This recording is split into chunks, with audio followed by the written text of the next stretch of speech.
परिवर्तन हुआ, लेकिन परिवर्तन के बाद फिर परिवर्तन करने की कोशिश हुई, सांप्रदायिक बातों को फैलाकर, भावनाओं को फैलाकर, और फिर उसे यथास्थितिवादी तत्वों ने अपनी जगह पर फिर पहुंचाने की कोशिश की। और यह कोशिश जनता के जागरूक होने पर ही नाकाम की जा सकती है। इसलिए ऐसा महसूस होता है कि उस नारे की प्रासंगिकता फिर से बन गई है और जनता महसूस कर रही है हर मोर्चे पर उसी विचार के लोग, जिनके बारे में जगदेव बोला करते थे 10% किसी न किसी रूप में उस पर कब्जा कर चुके हैं और आम आवाम उनके शोषण का विभिन्न तरह से शिकार है। दूसरा सवाल है, अभी आप बोले कि उसमें राजनीतिक संदेश दिया जाए, अभी तो आप बोले तो आप संदेश दिए कि 10% लोग दलाल, अब आगे क्या दिया जाए? मैं समझता हूं कि उस 10% पर जो आप कन्फाइंड हैं, आपके शब्दों में, चाहे और भी कई लोगों ने उठाया इस सवाल को, 10% मैंने कहा कि जब अंग्रेज थे तो शोषक अंग्रेज थे और देश के लोग शोषित थे, उनको 10% कहा जाता था। जगदेव बाबू ने स्वतंत्रता आंदोलन में भी हिस्सा लिया और उसके बाद मैंने कहा कि अंग्रेजों के जो पिट्ठू थे, जिनको अंग्रेजों ने अपने शोषण की सत्ता सौंपी थी, वो अंग्रेजों के दलाल ही थे, इस वजह से उनको शोषण की सत्ता सौंपी गई थी। आप कमोबेश वही लोग, उन लोगों ने देश के बहुसंख्यक अवाम पर, 90% अवाम पर शोषण करने का काम किया। तो इन बातों को भूला तब जाता है जब परिवर्तन हो जाता है। परिवर्तन हुए, माननीय लालू प्रसाद जी से लेकर अभी तक परिवर्तन हुए, धीरे धीरे तरीके बदल दिए गए शोषण के, और किसी के कंधे पर रखकर बंदूक चलाया जा रहा है, किसी की कोई कठपुतली नचा रहा। बागडोर नागपुर के लोग उसका बागडोर, उसका पीछे से पुतला नचा रहे हैं।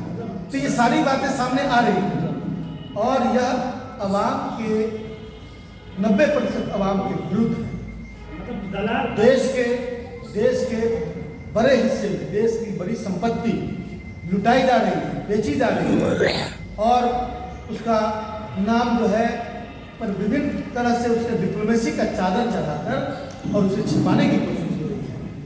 मैं समझता हूं कि यह दिखाने की कोशिश जनता को हो रही है जो दिखाना चाहते हैं, जो हकीकत है वो नहीं दिखाया जा रहा।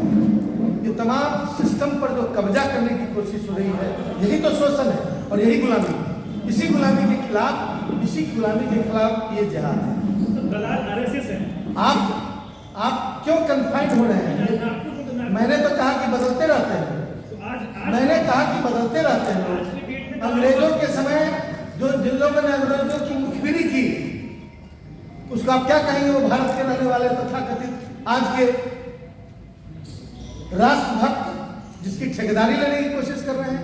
बाकी लोग क्या अंग्रेजों के साथ थे जो राष्ट्रभक्त आज वो बन रहे हैं।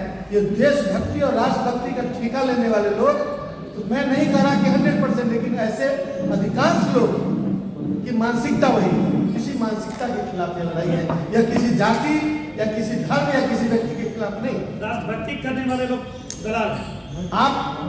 मैं पूछ रहा हूँ कि ये जो डिबेट आप कर रहे हैं, ऐसा प्रतीत होता है कि किसी खास पार्टी और व्यक्ति की तरफ से डिबेट कर रहे हैं। मैं कह रहा हूँ बार बार कि अंग्रेजों के समय अंग्रेज जो थे शोषक थे, और उसके बाद उनके दलालों के हाथ में शोषण की सत्ता चली गई। वो दलाल किसी रूप में बदलते रहते हैं। तो फिर इस पर इतना डिबेट क्यों? अब क्यों नहीं डिबेट कर रहे हैं कि 15 लाख रुपए कहाँ गए? क्यों नहीं डिबेट कर रहे हैं कि 16 करोड़ नौकरी कहाँ गया, अब रोजगार कहाँ गया? डिबेट का विषय ये होना चाहिए। और डिबेट का विषय भटका कर लोगों के आंख पर पर्दा डालने की कोशिश मत करे ये लोग। और ये लोग एजेंसी तय कर रहे हैं। पब्लिक में जनता की का जो विल एंड विश है वो जाना चाहिए। जनता क्या चाहती है, देश में क्या हो रहा है, क्या बीत रहा है। रेलवे बिक गया, एयरलाइंस बिक रहा है, वो जनता के पास क्यों नहीं जा रहा है? नहीं हम लोग का बस इतना ही जानना चाहते हैं कि ये जो 10% लोग आज की तारीख में कौन? 10% लोग आज की तारीख में वही लोग जो लोग शोषक थे, जो रूप बदलकर नाम बताइए, अरे कौन है नाम तो आप क्यों नाम पर जा रहे हैं? कोई एक आदमी हो तब तो नाम बताया। यह एक व्यवस्था है, यह सामने में कुछ और दिख रहा है। वो उस प्रधानमंत्री का मैं वही बता रहा हूँ। हिंदू वाहिनी ये तमाम वैसे संगठन हैं, ये संगठन के लोग हैं जो उस मानसिकता के हैं, जो जगदेव बाबू के विचारों के खिलाफ साजिश करते रहे। इस व्यवस्था में कहीं न कहीं सरकार भी आती है और सरकार में आप भी शामिल है, तो क्या इस व्यवस्था में बिहार में तो जगदेव बाबू के विचारों की सरकार है, जो उनके विचारों की